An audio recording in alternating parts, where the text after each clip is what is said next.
Now I would like to introduce our moderator for today's chat. He is 1987 Denison graduate Brett Roubinek, and Brett is the president and CEO of Transportation Research Center, which is about 40 miles outside of Columbus. And if you're a gearhead or just a fan of high performance engineering, this place might just be your heaven on earth. TRC is the largest independent vehicle testing facility in the United States. We have our laboratories for chemistry here at Denison. Brett is leading a world-class laboratory for cars, trucks, and ATVs. He's a former driver. He's been involved in motorsports his entire adult life. And we thought he would just be the perfect person to interview our champion, Bobby Rahal.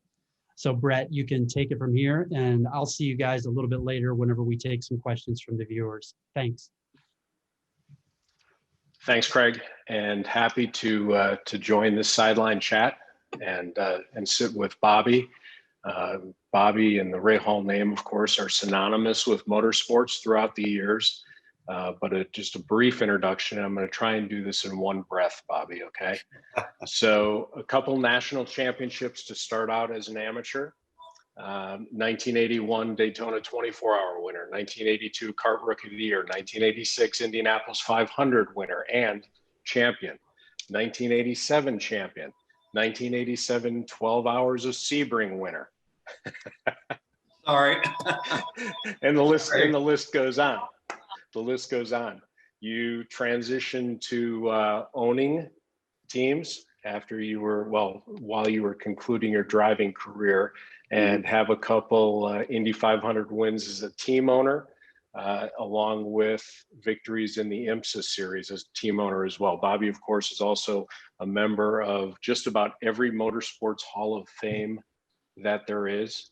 But when it comes to Denison, I think the outstanding fact is that there's like 9 Rahals who have either graduated from Denison or are currently enrolled.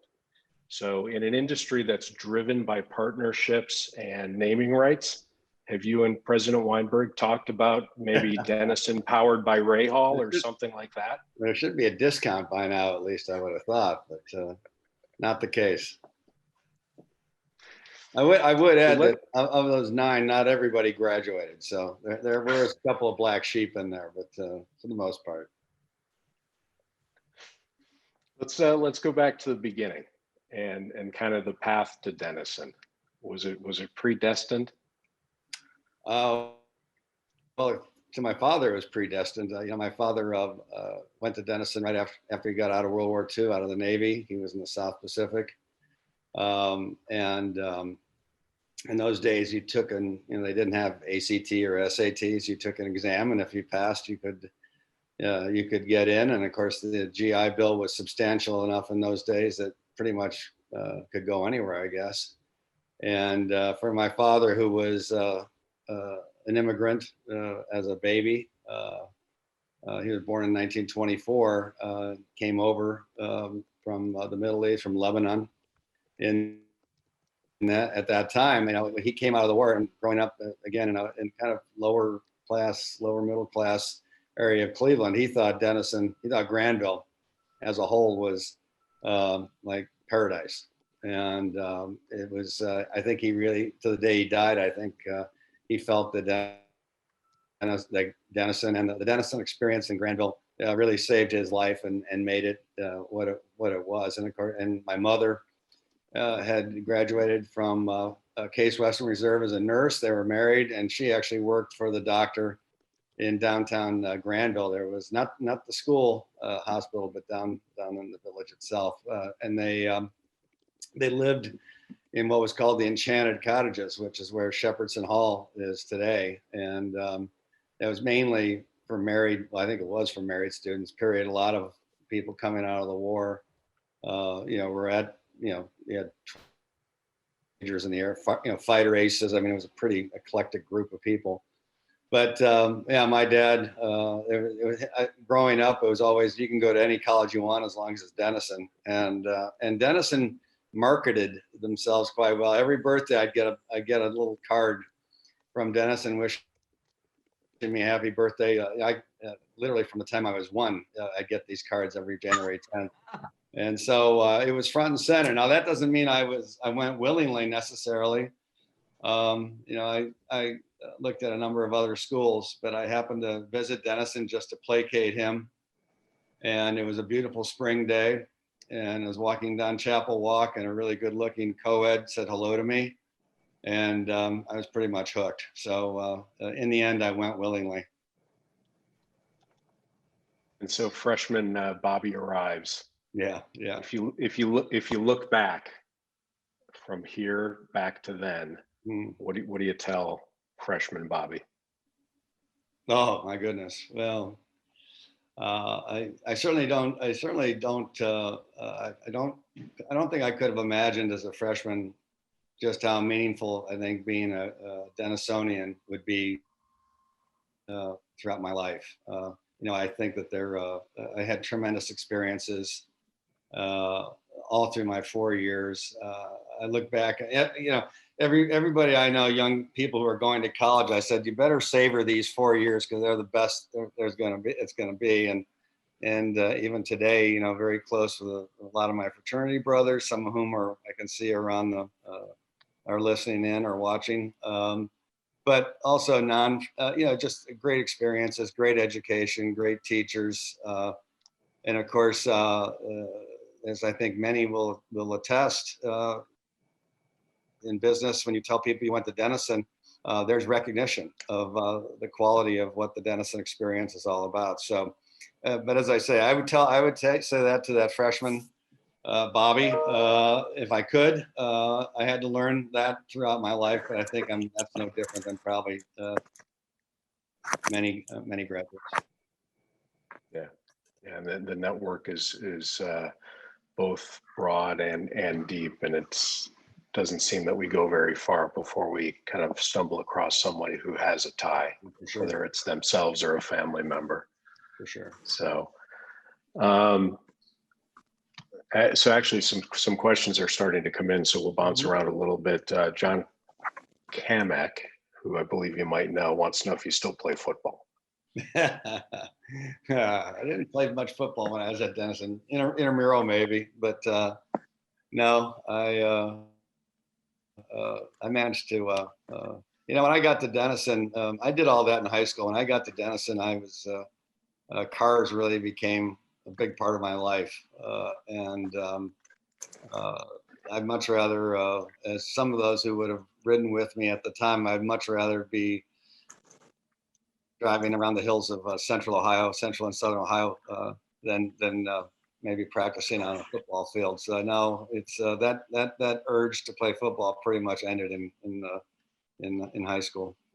Well, and now modern technology, the question's been actually corrected to foosball. Oh, foosball. Well, yes, I do. I still have a foosball game. Yeah, used to go over, you know, go to Newark and we'd play foosball.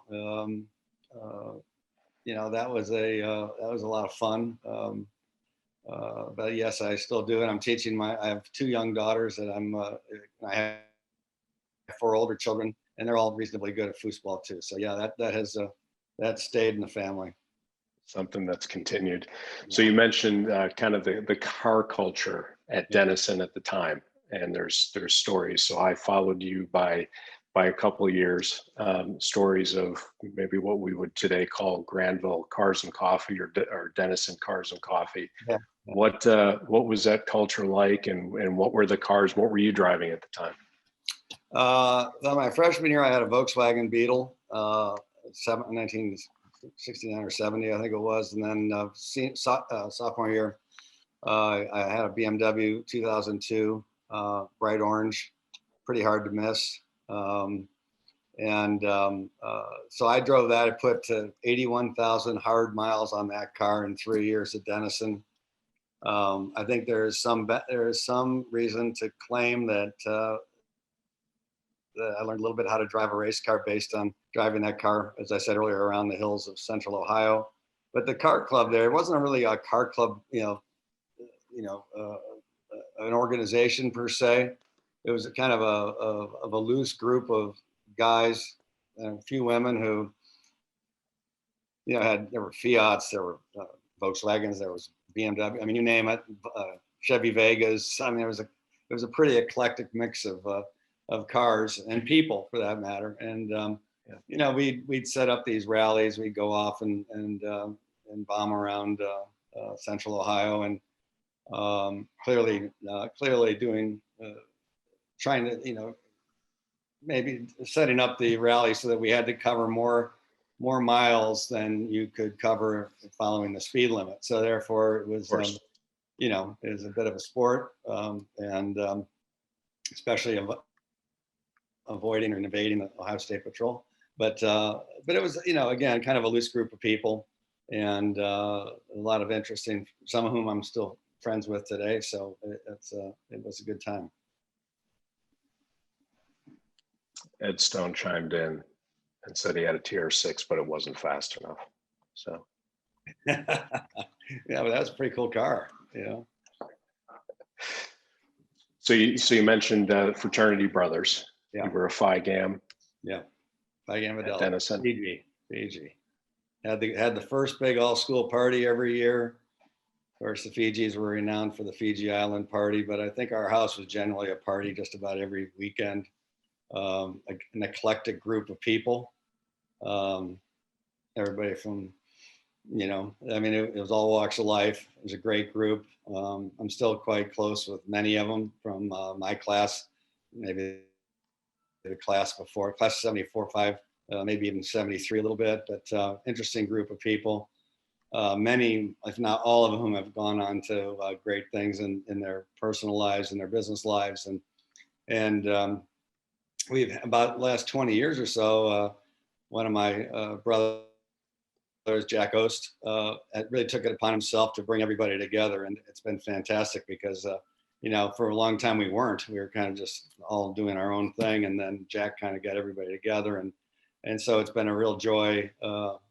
Unfortunately, schedules don't always work where we all get together at the same time every year, but a lot of time together over those years. And of course, now with the internet and everything else, you know, there's constant emails going back and forth, most of which are politically driven. But also, I for some of these guys, I don't know how they remember everything they do, because I don't. And you know, they tell me what I was doing at certain times. So I'm not sure that's true or not, but it is. It's a great group of guys, and as I said, I have friends who were in other fraternities or who were independent. So it was kind of a mixed group. What about other activities at Denison outside the cars? What else were you involved in? Well, most, you know, I think the law of, you know, statute of limitations are probably over in many cases. You know, especially in those days, the college experience the fraternity experience in particular was an interesting time. It was an unbelievable time in this country. You know, went to Denison while the Vietnam War was still going on, was there when the troops were brought home, was there when, or actually I think we just graduated when it was quote unquote officially over. So that was, you know, that was a constant topic. You know, a lot of social intercourse, and, you know, of course the student union was kind of a place to hang out. The instructors, our professors were really, I think fondly of many of them today. Of course, I think they're all gone now, but anyway, you know, it was just a very active life. And of course, then during my junior and senior years, I was starting to race. So I was doing that as well, and probably missed a lot of good times as a result of that. But nevertheless, you know, I looked at that as kind of, this was the future. And even in those days, it's interesting that probably one of my, you know, in the fraternity, the Greek life, it seems, at least from what I know, I mean, there were a lot of guys who you referred to not by their real names, but by nicknames. And in fact, I think it took a while to figure out what the guy's real name was. You know, you just knew him by a certain name. And I'm not sure who penned this or who coined the name for me, but my nickname at in the fraternity house with Mario. And who would know that later on, Mario would be one of my, Mario Andretti in this case, would be one of my keenest adversaries.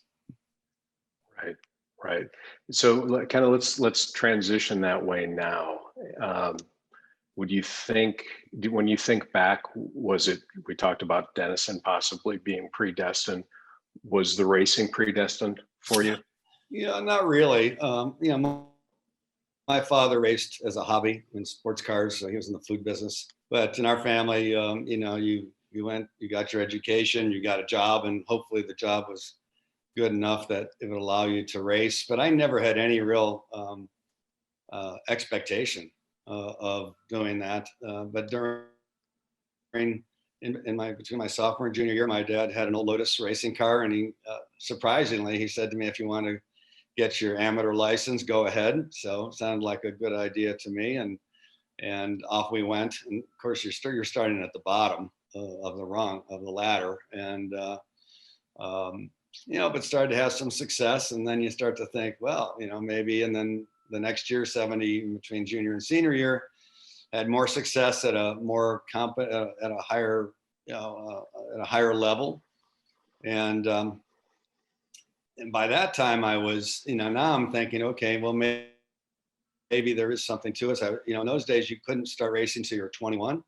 That changed in 73. It was all based on what was considered, what an adult was legally considered to be, i.e. For voting, for everything else, it was 21 years of age. That got changed when they went to 18. So I didn't start racing until I was 20. Now today you have guys, my son Graham started racing cars when he was 14. He didn't even have a driver's license. Right.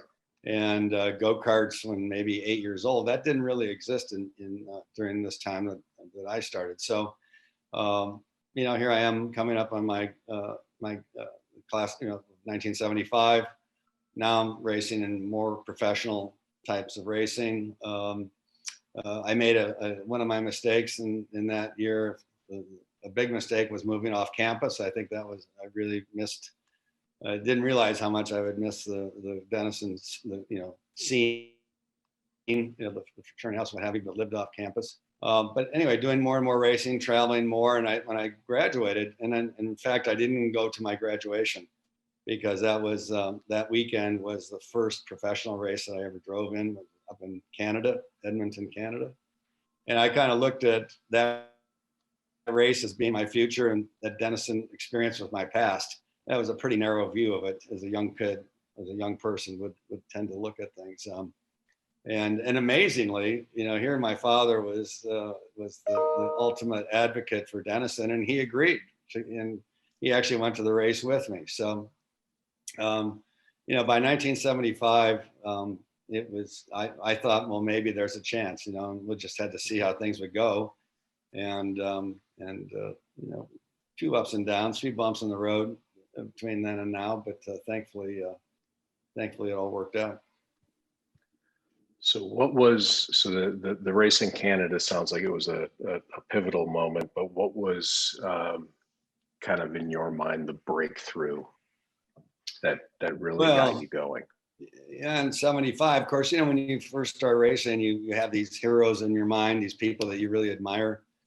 And now I'm not talking about guys like Mario. I'm talking at a lower level, but still people you looked up to, you respected. And you go out, and I remember we went to that first race, and I said, boy, if I qualify 10th, I'll be really happy. There were like 30 cars, I guess. And I qualified on the front row. I qualified second. And that was a little bit of a wake-up call for me. It's like, wow, you know, these guys, they put their pants on one leg at a time too, you know, and there's no Superman out there. And had a pretty good year that year. You know, it was one of those things in the early years. I kept feeling like if I kept progressing, I would continue with it. And at one time, actually, the following year, in 1976, I had tremendous expectations for the year, and it was a disaster. You know, I had very poor reliability. We didn't finish many races. I think I won one race out of 10, 15. And, you know, I just said, the hell with it. I'm not going to waste my life chasing this dream. I'm going to get a real job. So I actually went to work for Young and Rubicam advertising agency here in Chicago, and did that for about, I don't know, 9 months. I was on the Chrysler Plymouth account, and which I guess is fitting. And this was in the day of Ricardo Montalban and fine Corinthian leather, and it was I think the nadir of Chrysler Corporation at the time. In any event, luckily about 9 months into that, I got an offer from a guy to go back racing again, and my girlfriend said, "You're crazy. You know, you need to see it through." My mechanic from the earlier days said, "You need to go. You need to, you'll make it. You need to do this." So off I went and lived in Europe for a couple of years, traveled around the world racing, really had an amazing time. But of course, I was gone all the time, so I missed. I didn't have the connections to many people, to friends, what have you, for several years because I was, out of the country. But nevertheless, I think so getting back to it, I think when I really felt that I could make something of this was when I drove in the U.S. Grand Prix and the Canadian Grand Prix in 1978. So I was 25, and I started at 20. So in 5 years, I went from 0 to the top rung, and I thought, I always felt like I had to prove myself every race I would go to. That even though I just won the Indy 500, hey, we have a race next weekend. What do you, that was then. What are you going to do now? And that pretty much drove me throughout my career. That was a motivation that I had to prove myself, regardless of what I'd already done. Mm-hmm. How has the sport changed from then to today? A lot more expensive. A lot more expectation, a lot more demanding. Although, remember, I retired in 1998, but even at that stage, there was, you're reliant on sponsorship. There's expectations, demands that go with that sponsorship. So your time is pretty well spoken for. When you actually get in the car, that was actually the great part, because you actually were back to where you got, what motivated you in the first place. But having said that, the business side of the equation certainly afforded us the opportunities to meet a lot of great people.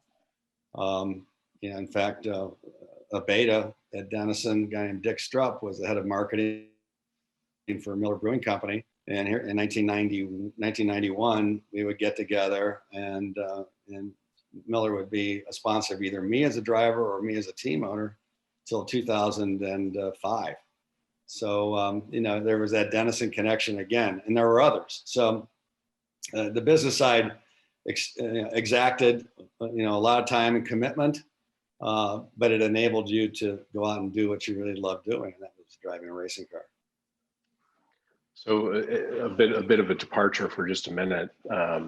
One thing that you've been very successful at over the length of your career, your entire career, is forging deep relationships with your partners. And they're not small companies. They're companies like BMW, and they're companies like Honda, and they're companies like Miller. You've mentioned that. Kind of, how does that tie back to the training at Denison, if you will? Well, for sure. And this was tough in the beginning, because you remember 1973, 74 was the fuel crisis. So in order to find the funding to go racing, you had to go in and convince somebody that you were worth investing in, that to take a bet, make a bet on you, that you were going to represent that company. And a lot of that awareness came from the classes, and just the things that you learn, the life lessons that you would learn at Denison, and of course they've become stronger and stronger over time. But there's no question that that liberal arts education, to me, while it doesn't prepare you specifically for any one thing, it gives you an overall, I think, sense of, an overall awareness of just life, and meeting people, as I said, being able to speak their language, particularly from a marketing side and advertising side. That was something I worked on, and it certainly came into value and still is a value today. I mean, today we probably attract far more sponsorship dollars today, although I'm not racing per se, I'm the owner, but today we're probably generating more funding today than we've ever have, and in probably more difficult conditions. So economic conditions and social conditions. So it's, that's a kind of that process began at Denison and has continued to grow. That discipline has continued to grow till, through today, and probably will continue until the day I die. Sure. So kind of step back to the cockpit, if you will, for those who have not sat in a race car. What does it mean? What is it like to strap in and go racing? How do you describe that? I wish I could describe it. I think the problem has always been is because it's such a sensory, experience. How do you describe 200 miles an hour? I mean, you can't. Now, as time went on, and I think a great invention in motorsport was the in-car camera. Now, people watching on TV could get a sense of it, at least a visual feel. But again, it's all about, what are the physical forces? What are and that unfortunately you really can't describe. You have to experience it. A lot of people obviously do at all levels of the sport, because like any sport, there's higher levels, lower levels, everything in between. But clearly one of the failings of the sport has been able to really convey to people what it's like, and just, it's kind of one of those things, you just have to do it. But I would tell you this, that like anything, when you win, and you don't win every day, you probably lose far more often than you win. And what I mean by lose is by second, third, fourth, fifth, whatever.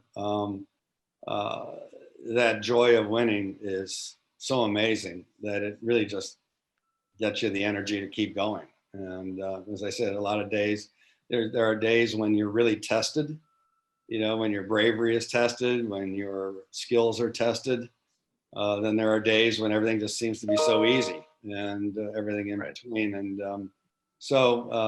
it's tough to explain, but I can explain, or I can say from a personal standpoint, like anybody, I'm sure would agree with me. Everybody would agree. There's nothing like winning. Right.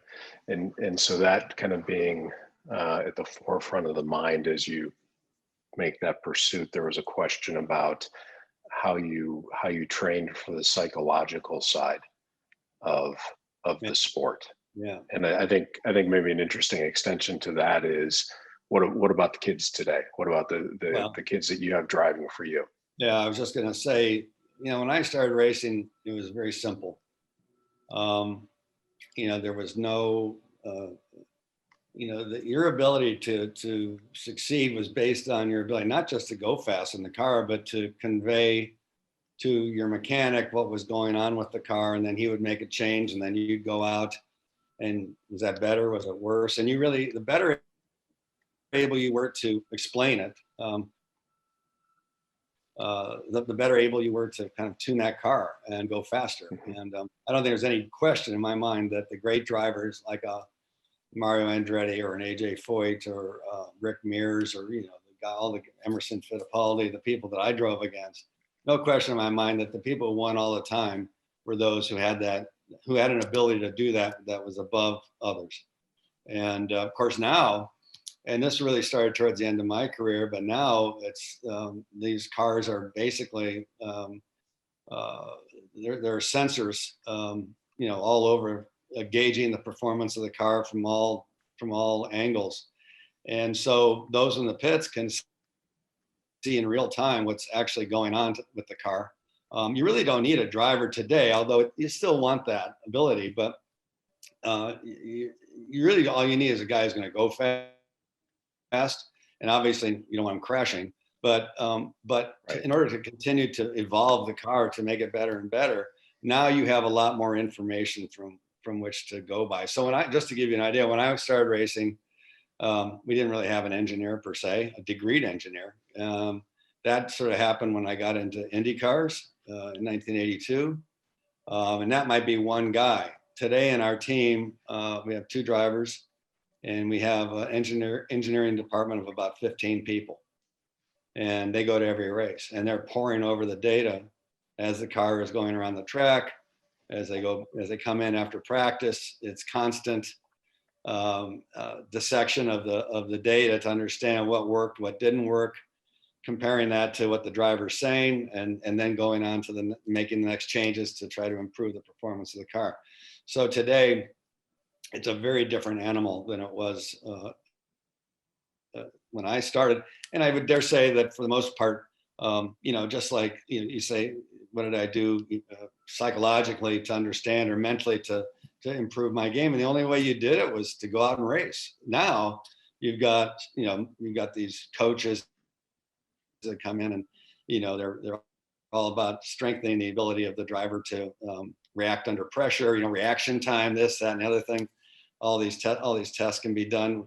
When I first started, it was pretty primitive. Right. Actually, and that was a follow-up question that somebody added, was just around general physical fitness and the regime of the 1980s versus today. What does that look like? Well, again, today, at least in Indy cars, Formula One, you don't see fat drivers. The body mass is probably like, or percentage of body fat's probably like 6%, 8%. I mean, these guys are, they're very, very fit. Remember, you're in a race car for 2 hours, and there's no timeouts, there's no breaks, even the pit stops are only 7-8 seconds long. So it's not like you can, take a breath. I mean, they're intense too, because that's where you're able to gain or lose positions in the pits.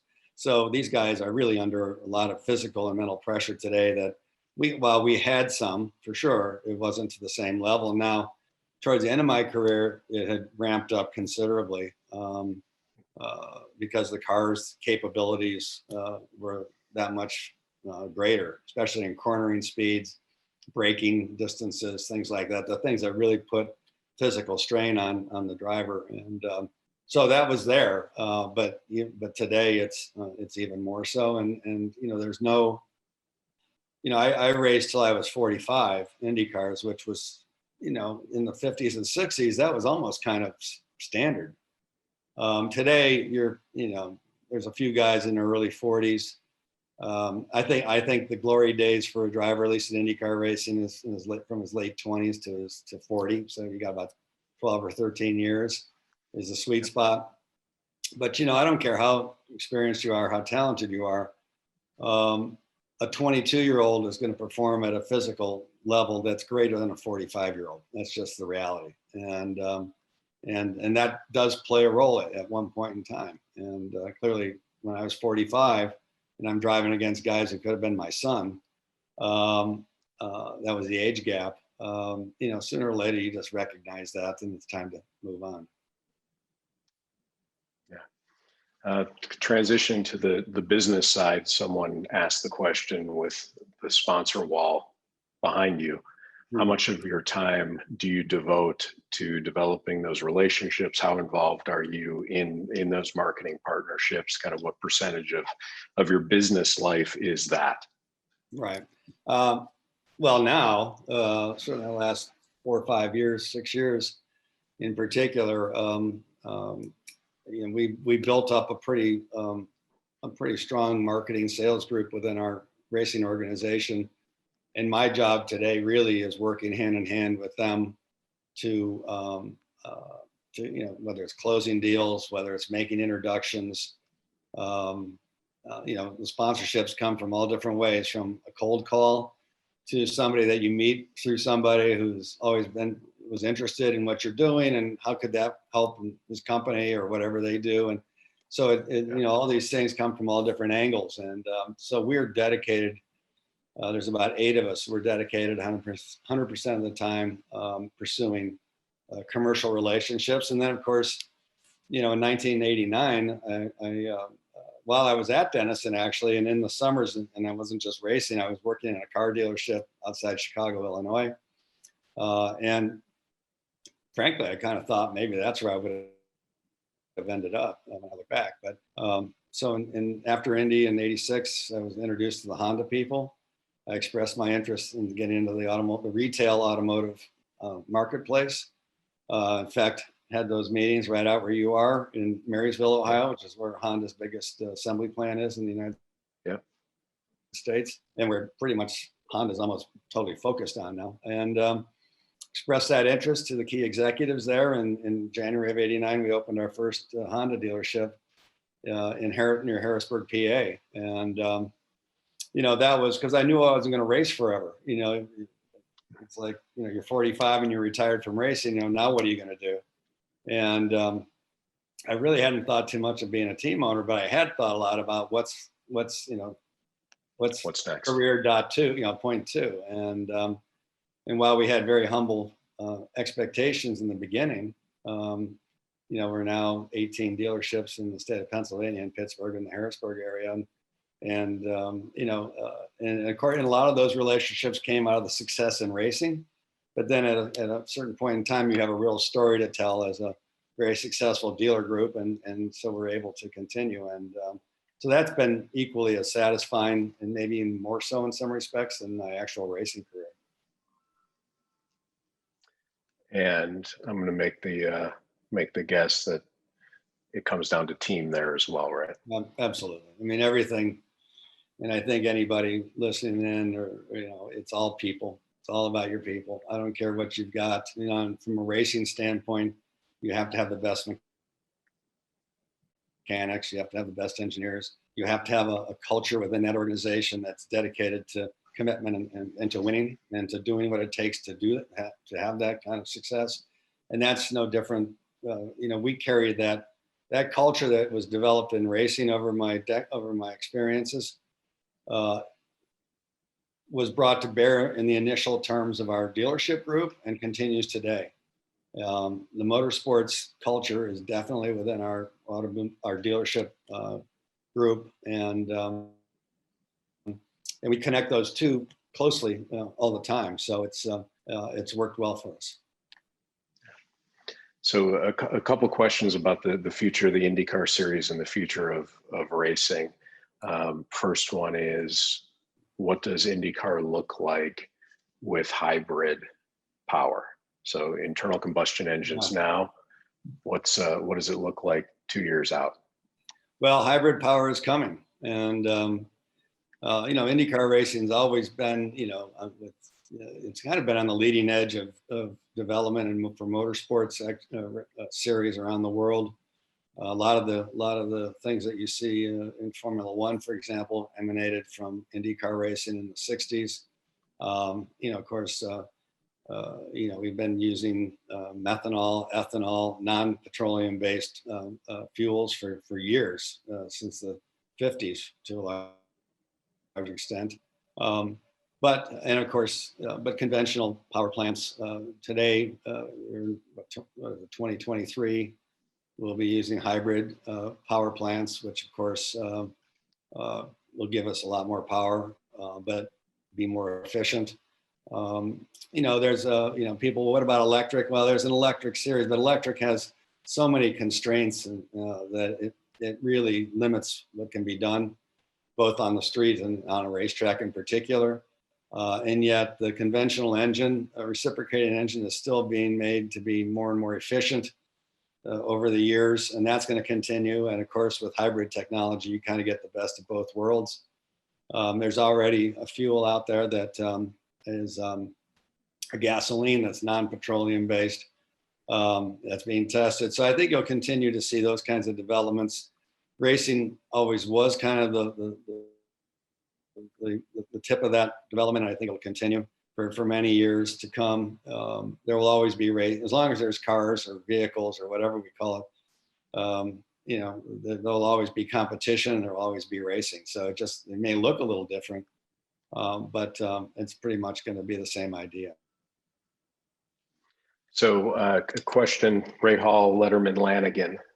How did the David Letterman thing come about? That came about, and I had been a fan of David's, and we're talking, I guess, early 80s. But I didn't know David was from Indianapolis. I didn't know he was a big IndyCar fan, as anybody growing up in Indianapolis was in the 50s, 60s, 70s, 80s, maybe even still today. How we met is my son Graham, who was born in '89. His godfather is Jack Hanna, and of course Jack was the head of the Columbus Zoo, and Jack was always on the show with David. And Jack's crazy, David's crazy, so it was a good, they hit it off. And I think it was one night David mentioned to Jack that he wanted to meet me. So, because he knew Jack lived in Columbus, which is where I was at the time.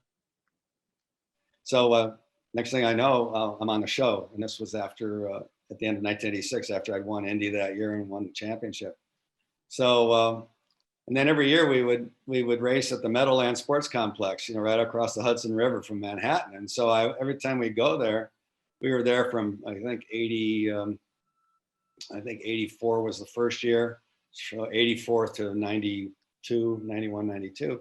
So every time I would go, I'd call him up and say, hey, let's want to have dinner? You want to take us to the race, blah, blah, blah. And so he'd come out, and he still says today, I'm the only guy that ever bought him dinner, which I doubt is really true. But That's a nice tag to have hung on you, though. I like to throw that out. It's probably not even close to being true, but it sounds good. In any event, in about 93, he said, I'd started our team, which was at the time called Rahal Lanigan Racing at the end of 91. And he said, if you're ever looking for a partner, I'd love to be involved. So in 95, my partner, Carl Hogan, and I went our separate ways. And I called Dave up and I said, hey, Dave, now's your chance. And that's how, so we've been together since end of 1995. So, going on, what is it, 28 years or whatever. So 27 years, long time. That's great. I'm just, I'm still obviously an avid fan, comes to Indy every year. It was, I think, a great kind of memory of when we won in 2004 with Buddy Rice driving. Now we're a team owner at the time, and David Letterman is a guy who always seems to know what to say at any given time. And after winning that race, which had been played such a huge part of his role in his life as a kid and everything else, he was actually speechless. And he had stopped drinking, I think, 30 years before, 25 years before. And he said, I haven't had a drink in 25 years, but I feel like I'm drunk. And that was the impact it had on him. And it was just wonderful to see that, because once again, this is a guy who seems to have the ability to do whatever, does the right thing, says the right thing at the right time. And here he couldn't summon that kind of skill based on the importance of that victory to him. So that was good. And of course, this year when we won again, it was pretty much the same thing. So so David's a rabid fan and a real aficionado of motorsports. So I was thinking last night, you're probably the only person on the planet with the resume that you have. And then additionally attached to that resume, you were an interim CEO of IndyCar essentially for a period of time. You also managed a Formula One team. I don't think there's anybody else who has done all of that. One of the questions that came in is, why is it so tough for an American to break into Formula One? Is there another one in the future? Right. It's tough because it's really a closed society.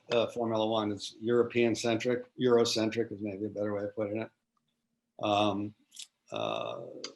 That's been its base. And Americans have been there, but, at the time, for example, when you had in the 1960s, the tire companies, Firestone and Goodyear, were pouring tremendous sums of money into motor racing. Same thing with the automobile manufacturers, Ford, of course, everybody's probably seen the Ford Ferrari movie. But, you had Chrysler, you had Chevrolet, you had everybody in it spending money like drunk sailors, and that was making opportunities available for a lot of American drivers internationally. And come the fuel crisis, that pretty much dried up. That stopped. And so, for example, when I went to Europe to race in 78 and 79, Goodyear might give me a couple sets of tires, but if they'd been 10 years earlier, it would have been $100,000 in 1964 money. And Ford would have provided support, and it goes on and on and on.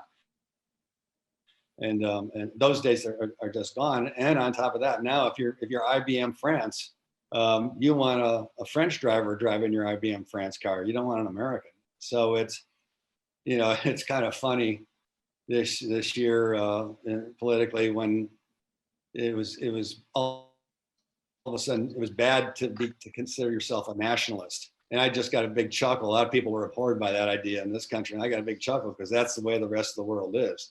The French are nationalistic, the Germans are, the Brits, the Chinese, Japanese. I mean, that's just the way. And so when you're trying to go over there and break through as an American, even though, as I say, even though it's an American-based company or what have you, there's different rules, and so you just don't see it like you did. And I don't know if that's gonna. It's interesting. Formula One is is owned by an American company, right? Right. I'm drawing a blank on the name right now, but. And yet there's, you would think they'd be promoting an American into Formula One because that would help drive ratings in this country, but they haven't done that. And so that just shows you that even in that situation, either they don't have the appetite for it, money for it, or they don't have the influence to create it in order for an American to go be successful in Formula One. Kind of pivoting back to Denison. One of the questions came from Hank Mullen, director of Knowlton Center for Career Exploration. And there's current Denison students on the line with us now. Does Rahal Letterman Lanigan do internships? We do a few, mainly engineering internships, because today, in the last 10 years, there have been a number of universities that have actually put into effect motorsports degrees. Clemson was one of the biggest ones currently. Yep. Purdue has a strong motorsport engineering program. IUPUI in Indianapolis, Indiana University, Purdue University, they've got one. And of course, there's a great program that a lot of universities embrace and support called Formula SAE. SAE is the Society of Automotive Engineers, where college kids they build their own cars set to certain rules. They compete against each other as universities. And a lot of the people that you see that come into motorsports engineering programs, into racing teams, what have you, come out of those kinds of programs. So there's always those opportunities that we look at. We also are looking and have had over the years marketing interns, promotion. People are interested in promotional side of the business because that's as much a part of what we do as the actual on-track stuff. So there's, and I don't think it's just us. I think there's other racing teams that, racing companies, I should say, that are looking for young people. And you're always looking for young people, young good people, and so there's always a general openness to consider. So I think maybe final racing question. 3 favorite racetracks and why? Favorite racetrack in this country is Road America, Elkhart Lake, Wisconsin. Road racing circuit, the longest, it's 4 miles long, so it's the longest circuit in this country. Of course, I grew up there. My dad raced there in the 50s, 60s, 70s, so I grew up as a kid. The best racetrack car drivers in the world always came to Elkhart Lake to Road America every year. So I was very fortunate as a teenager and what have you to see the best of the best compete there. The food's the best racetrack food. There's a lot of reasons why it's I don't know of a driver who doesn't love racing at Elkhart Lake. Is that, and it's an amazing circuit because it is exactly the same today as the day it was built in 1955. And I know of no other racing circuit in the world that can make that same claim. They've all been changed for safety or for some reason. Probably the greatest circuit in the world is the Nürburgring in Germany, about 23 kilometers long, 181 corners. I raced there in 78, 79, and 80. As I said, a lap there wasn't a lap, it was an adventure. Because, I mean, it was a long, long lap, and of course, has always been renowned as the, the circuit in the world. Every car manufacturer tests there. You can go there today when you go to Germany, or I don't know how many euros it costs today, but when I went there in 78, I had a little Volkswagen Rabbit, and it was 5 Deutschmarks, and you could do a lap, however fast you wanted to go. And I'd never been there, and so I'm trying to learn the circuit. So I spent about 100 Deutschmarks doing laps all day long, making it like a little triptych, with little notes to myself about certain parts of the track. No question about it. That's the circuit. Aside from that, Le Mans, I had the good fortune to race there when it was, they put chicanes, slow corners. The more original version. Le Mulsanne Straight, which was, Mulsanne Straight was a 3-mile long straightaway that you just were going flat, over 200 miles an hour for literally like a minute and a half or something. I mean, it was a long time. And that's just an amazing circuit. Of course, the Indianapolis Motor Speedway, just the immensity of that. I know this is 4, not 3, but the immensity of the Speedway, there's nothing like that in the world. And it's awe-inspiring. It's, when you first go there, it's a little intimidating, frankly. But it is in this country, at least, it really is part of Americana. And the stories, the history of the Speedway really live in many parts of this country are lived every day by many people. Yeah. To tie it back to Denison, what's your advice looking at the world today for those students? And I think you have a couple relatives there now. Mm-hmm. On how I don't know how to leverage that experience. Oh, well, like I said earlier, you got to make the most of it, take every opportunity.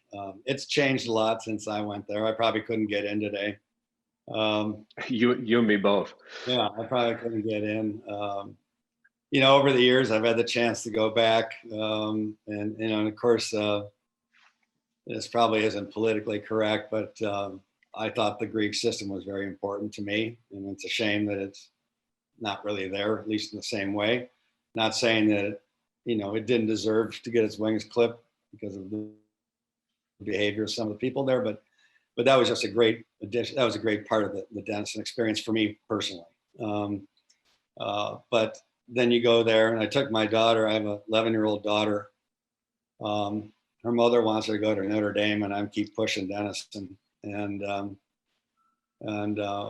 took her there this year. We were at Mid-Ohio for the race, and I said, "Come on, we're going to go take a ride." And we went down, drove down from Mid-Ohio, and said, "Look how beautiful it is, and this is where I lived." Of course, they're all.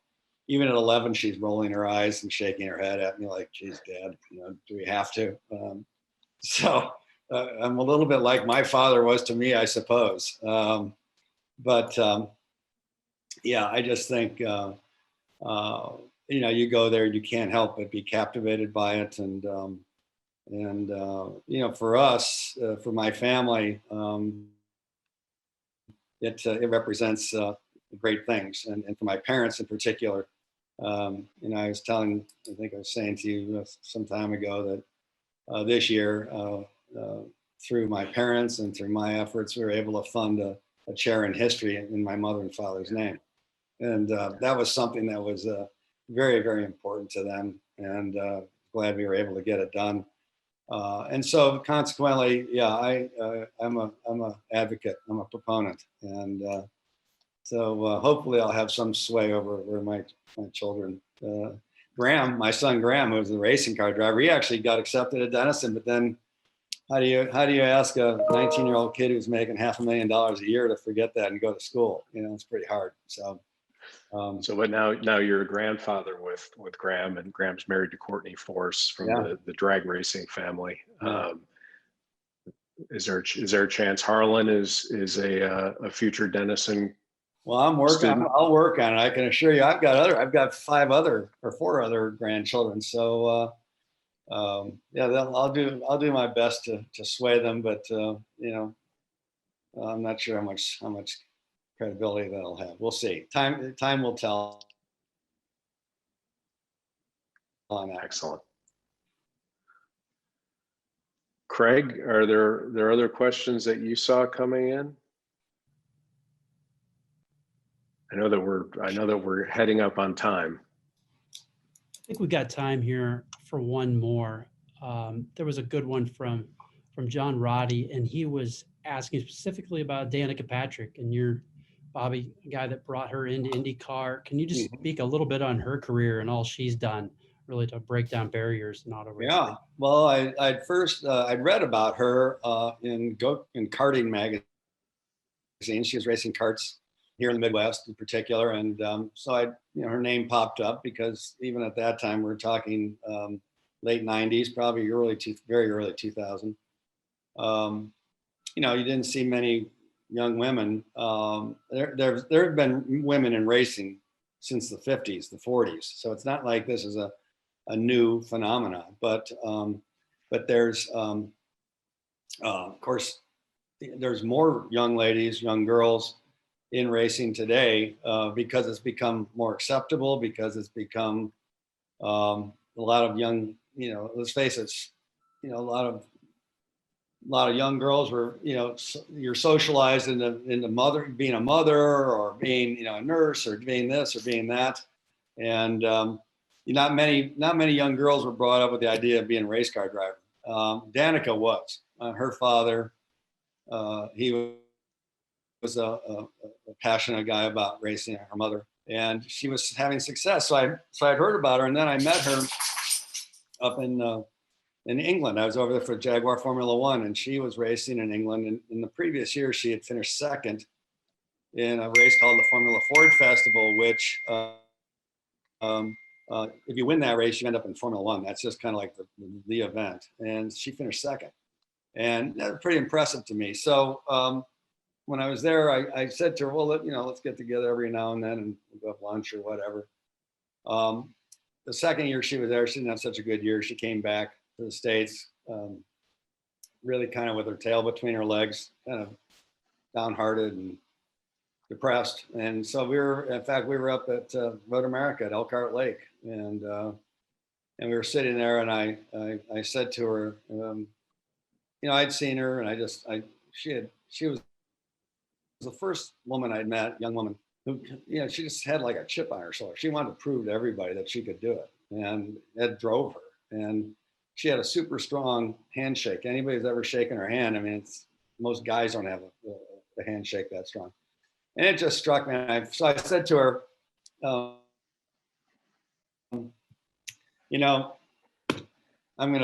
gonna sign you up to a 3-year deal. We had no sponsorship. My right-hand guy looked at me like I was out of my mind. Within 3 weeks of making the announcement, we were fully funded. We had a furniture company, because who buys furniture? Women, right? And then we had a mortgage company out of California jump in. And of course, she set the world on its ear because first year she was quite competitive. Then in 2004, I take her to Indy, and it's the most amazing thing I've ever seen. She did a great job. Damn near won the race. Her popularity. In fact, the TV ratings of that race in 2005 that she raced in have yet to have been matched since then, and they were greater than like the previous 15 years TV ratings. I mean, it was just amazing. The the response to her in there. And it wasn't just girls loving her, wanting to be the next Danica. It was people of all ages just thought this is such an amazing, compelling story. And she just did, we're still close. She did a great job. I was sad when she left us to go to the Andretti team. And then I thought it was, personally, I thought she shouldn't have gone to NASCAR, but anyway, made a lot of money. But it was just a great experience. We're great friends. And I give her a tremendous amount of credit because she did it. And yeah, she had a great team and all this other stuff. But in the end, she did it. She could deal with the pressure. And there was a lot of it at times. And so it was a great experience and something that I hold dear, that, that we kind of helped her on her way. Well, you should. That was a big moment for auto racing, I think, yeah. And that's going to be, go down in history for sure. Yeah. And so we are approaching here the 1 hour mark, and we've just hit it. So thank you guys so much for joining us today. I know as I'm sitting here just watching you guys just go back and forth and talk racing. I mean, I don't know. I want Top Gear Denison with Steve Carell in that number 3 spot. I want to see him going around a racetrack with you, Bobby, or you, Brett, and see that reaction. I think that'll sell. So yeah, so get with your. We need to do that. We need to do that. Yeah. Maybe that's our next Netflix hit. We're gonna have Top Gear Denison. I'll be happy to supply the venue. Yeah, we've got that. Absolutely, it's all here. So thanks again to everybody. To all of our viewers today, we're going to drop a survey in the chat just about today's event. We'd appreciate your feedback about today's session so we plan more in the future and we can keep giving you great content. We've also dropped a link to upcoming virtual events. That includes our alumni panel for Jimmy Carter Rock and Roll President, a documentary that's going to be on Tuesday, February 16th at 12:30 Eastern. So we hope that you join us for that. In addition, just would like to remind you that your gifts are what provide our students with the resources that they need to continue to live, study, and succeed on campus during this pandemic. So if you consider giving to the Varsity D Fund or the Denison Annual Fund, we've put a link in the chat for that too. Thanks to everybody who tuned out. It turned out this was a great thing. So we appreciate you guys very much. And Bobby will continue to support Rahal Letterman Lanigan Racing. Thank you. And, thank you. Go Big Red. And vice versa. Go Big Red. That's right. Thank you. Thank you. Thanks, everybody. Thanks, everybody. Thanks, Brett. Cheers.